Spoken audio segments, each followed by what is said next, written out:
मी इथे वेगळ्या पद्धतीची भेंडीची भाजी बनवणार आहे. ही अगदी झटपट होते आणि तुमची मुलं आवडीने तर खातीलच, त्यांच्यासाठीच खास आहे आणि मोठेसुद्धा खातील, एवढी ती छान होते.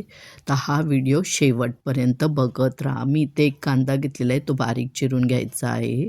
नमस्कार, मी शोभना गृहिणीज किचनमध्ये आपलं स्वागत आहे.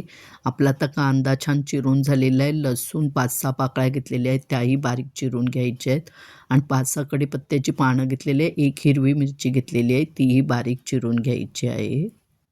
तुम्हाला माझे व्हिडिओ आवडत असतील तर लाईक करा, शेअर करा तुमच्या मित्र-मैत्रिणी, नातेवाईकांना आणि त्यांनाही सांगा लाईक आणि शेअर करायला. इथे मी भेंडी घेतलेली आहे, त्याचा मागचा आणि पुढचा भाग कट करून घ्यायचा आहे. मोठी भेंडी असेल तर तिचे मधून 2 तुकडे करा आणि मग उभं चिरून घ्या, एकदम बारीक चिरायचं आहे. आणि छोटी भेंडी असेल तर डायरेक्ट उभंच चिरून घ्यायचं आहे. त्याच्यातलं बी काढून घ्यायचं आहे. अशा प्रकारे बघू शकता. अशा प्रकारे आपली सर्व भेंडी चिरून झालेली आहे. तुम्हाला आवडलं तर कमेंट करा, मला तुमच्या कमेंट वाचायला खूप आवडतात.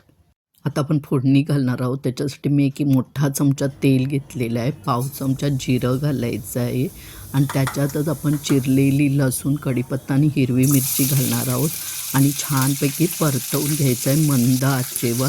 तुम्ही जर फेसबुक आणि इंस्टावर असेल तर फॉलो करा आणि यूट्यूबवर असाल तर सबस्क्राईब करा. चिरलेला एक कांदा पण घातलेला आहे, तो चांगला गुलाबी रंगावर परतवून घ्यायचा आहे आणि त्याच्यातच आपण चिमूटभर हिंग, पाव चमचा हळद आणि अर्धा चमचा धना जिरा पावडर घातलेली आहे. फोडणीत मसाले छान परतवून घेतलेले आहे. चिरलेली भाजी घालून तीही मिक्स करून घ्यायची आहे. पाव चमचा मीठ घातलेलं आहे. मीठ हे तुम्ही तुमच्या अंदाजाने कमी जास्त करू शकता. 2 कोकमच्या फोडी घातलेल्या आहे, जेणेकरून भाजी चिकट होणार नाही आणि चवीलाही छान लागते. बारीक गॅस करून झाकण ठेवून 2 मिनिट छान शिजवून घ्यायचे आहे. जर तुम्हाला कढईत लागते असं वाटत असेल तर मध्ये एकदा झाकण काढून तुम्ही हलवून घेऊ शकता. भाजी तयार झालेली आहे आणि शिजलेली पण आहे छानपैकी. आवडीनुसार कोथिंबीर घालून मिक्स करून घेऊया. भाजी खूप छान होते, नक्की करून बघा. लहानांबरोबर मोठे तर खाणारच आहेत. वेळात वेळ काढून व्हिडिओ पाहिल्याबद्दल धन्यवाद. मस्तच.